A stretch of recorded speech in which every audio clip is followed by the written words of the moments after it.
कशामुळे शिमगाय?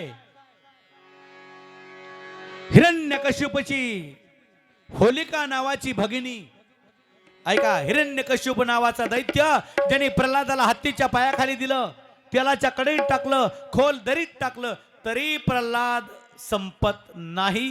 वाद कशाचा होता? पिता पुत्राचा वाद कशाचा होता? फक्त देवाचं नाव घ्यायचं नाही.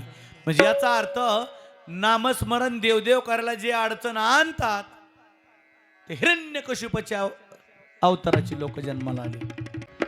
ती होलिका नावाची त्या हिरण्यकश्यपूची बहीण, तिच्यावर अग्नी प्रसन्न होता. नीट ऐका, का होळी करतो आपण? तिने सांगितलं, दादा दादा रे, काळजी करू नको, हा प्रल्हाद तसा संपत नाही ना.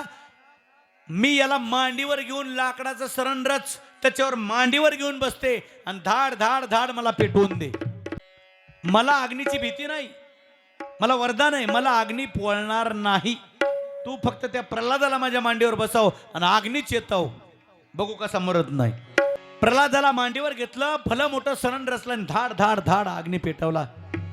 अरे भक्तीची जी ताकद आहे ना महाराज, हो, सगळा अग्नी धाड धाड धाड धाड पेटला, पेटून विजला.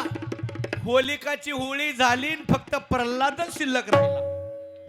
त्या दिवशीपासून होळीला सुरुवात झाली. होळी याचा अर्थ दुष्ट प्रवृत्तीचा राग करणे, दुष्ट प्रवृत्तीची राग करणे, वाईट उद्देश, वाईट हेतू जाळणे आणि प्रभू चरणी नतमस्तक होणे, याच्या करता होळी सण साजरा करतो आपण.